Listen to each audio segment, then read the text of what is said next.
Well, top on the agenda now is the federal government's latest borrowing plan. President Tinubu has requested the Senate to approve about $21.5 billion as part of the 2025-2026 borrowing plan. Let's unpack this now with Mr. Paul Alaje, the chief economist, SPM Professionals. Joining me via Zoom. Great to have you on the show, sir. Good morning. Good morning, and thank you so much for having me. Yeah, so it seems debt is a major headache now for governments around the world. We're seeing even in the U.S. Their national debt stands at about $36.56 trillion, and we got that Moody's, their recent downgrade, downgrading their credit rating. How are you seeing all of this play out? Because at the end of the day, these governments still have to borrow. Well, clearly the current government has no option because when you look at the budget's expectation, government had projected that the crude will be around $75 per barrel. Unfortunately, as we speak, it's around $65 per barrel. And we estimated about 2.1 or 2 to 2.1 million barrels a day. As we speak, the Bureau of Statistics says we're averaging 1.4 million barrels a day. So if you take account of about 600 billion barrels, multiply by $75, and 1.4 multiplied by $10 on daily basis, we have a major shortfall. So the way to fill the gap, if we must do everything in 2025 budget, will be to borrow. And to borrow, alternatively, we do quantitative easing. We saw where quantitative easing has landed us into ways and means that, of course, has messed up the entire economy. It's one of the major contributors to the mess we see in the entire economy. As if that was not enough, we also know that around the world, there are global economic quagmire that we're experiencing.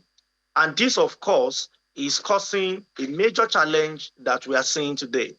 So America is borrowing, but one has to be very wary to consider America borrowing as an example, because America spends the dollars.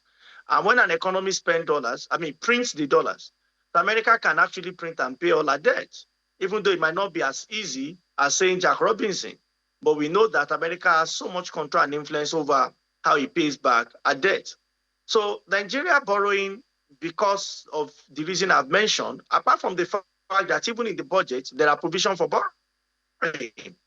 But looking at about 24 trillion may shoot our budget, our debt profile, from where it is now to over 180 trillion naira. And that on one hand. On the second hand, we also have concerns as to what the debt profile will be by end of 2026. By end of 2026, Nigeria might have surpassed 200 trillion naira debt profile. That has implication on service. As exchange rate gets worse, cost of servicing our loan may also worsen, which means debt that we have managed to reduce debt ratio to, debt service to revenue, we have reduced it from 98% to about 68%. But with this new set of borrowings, that may go up to above 70%.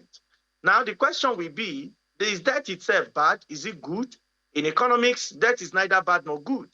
What matters is what you do with the debt and the proportion of debt on your economic growth. For Nigeria, we consider the first thing economics says about debt.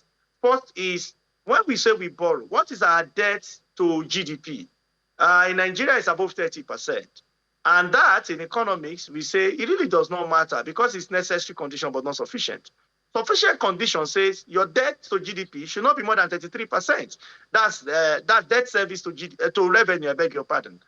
So debt service to revenue for Nigeria, as we speak, it's already 68%, although it's better than where we had it about 2 years ago, which was about 98%, which is worse off, which means everything we had in revenue we used to service debt. We borrow to do everything, including paying public servant that is a security and paying the president at the time. But today, we've managed to reduce that to 68%, which is still worse off. Where we need is about 33%. So, but we are borrowing more money because perhaps we don't have enough revenue. So this leaves us with two issues. One, we need to spend because it's important for us to do infrastructure. Secondly, we need to be very mindful of the interest that is on it. All right. So, Mr. Alaje, definitely, most countries are struggling with debt right now. Even most of the top economies in Africa, all over the world. So, what we're seeing so far, if the whole world is not able to manage its debt, what happens next? You go to recession. The world will go into a recession. 1, 2. You're going to see high inflation. You're going to see currency deterioration. So countries that manage to invest in their debt in the economy, like UAE did, then you might not see so much of pressure. That is why we said debt is neither good nor bad. What have we been doing with the debt we've collected in the last 10 years? Economy, apart from the sinking fund and money that we've paid back, in the last 10 years and the last 20 years to date, monies that we've borrowed, what have we done with them? So when this round of debt continues, then the world will be ready for a quagmire, for a recession. We're only praying that most of the debt collected will be invested. But if it is not, I am sorry, especially for the Black continent, where a lot of debt is huge concerns to them. What we borrow in Nigeria is a fraction of what America is owing. The question is, do we have infrastructure? Do we have capacity? Do we have the economy to withstand the pressure of what America has? The same with China, and the same with other parts of the world when we are relating it. So let's narrow it down to developing countries, and especially here in Nigeria. When we borrow more and we have pressure on our currency to service, what we see is that government will have to raise taxes, which of course we have huge implication on investment. So if you have huge taxes and government is withdrawing in order to service debt, if government is collecting taxes to invest in the economy, then that's a different kettle of fish. And this is what economics teaches. So collecting more money in debt and investing it directly in the economy is usually the way to go. But when we collect and we don't invest and we used to service debt and we still have infrastructural gap, at the end of the day, you have implication on the economy. And guess what? Central bank that is not part of borrowings will now have to come up, perhaps with tightening because we want to control inflation, or with exchange rate when the matter goes worse, which Nigeria is currently witnessing, or has witnessed in the last 2 years, that brought policy of flotation.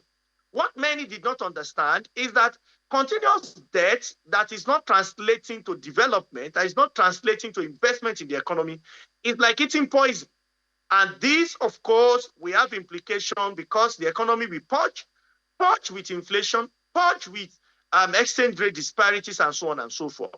So what must we do, therefore, is to become innovative in finding alternative revenue sources, not necessarily to taxes, but finding alternative revenue sources, partnering with private sector, way more foreign investors in the country, making currency to become relatively better, so that cost of service will reduce, so that investment in the nation will grow, and Nigeria will become better for it. We'll become better for it. That's a good place to anchor it. Thank you so much, Mr. Paul Alaje. He's the Chief Economist, SPM Professional. Thank you for coming on today. Thank you so much for having me.